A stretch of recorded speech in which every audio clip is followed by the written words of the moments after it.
À 9, hein, bien sûr, supérieur à 9 200. Et pour l'instant, ça va bien. Là encore, ça fait partie des surprises. Daniele Ippolito, la brésilienne.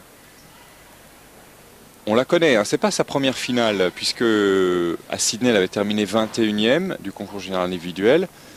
À Tianjin, 27e. Et vous comprenez, en général, elle était au-delà de la place des 20e. Et là, eh bien là elle est beaucoup mieux. Hein. Ouais, puisque tout à l'heure, je crois qu'elle pointait à la 4e ou 5e position. Mieux que ça, même encore, Daniele Ippolito, elle était 3e au terme de la rotation précédente. Dommage, elle vient de faire une petite erreur, un contre-élan qui lui sera pénalisé. Ce n'est pas une chute, mais malgré tout, elle aura 3 ou 4 dixièmes de pénalité. Et une très difficile sortie pour les filles en double salto arrière tendu avec une vrille. On a l'habitude de voir le double salto arrière tendu, qui est déjà une grosse difficulté, mais de là à le faire avec une vrille, et en plus elle l'exécute de manière très bien, surtout techniquement.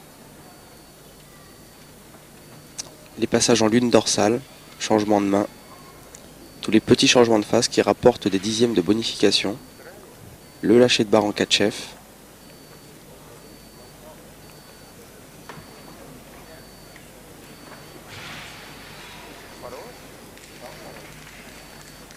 Et la sortie, comme je vous disais, en double salto arrière tendu avec une vrille. Oui, c'est vrai qu'on a plus l'habitude de voir les Brésiliens jouer au football, au volleyball ou faire du surf. Mais on découvre aussi que cette école sud-américaine a quelques belles représentantes. On se rappelle notamment d'une Mexicaine à Sydney.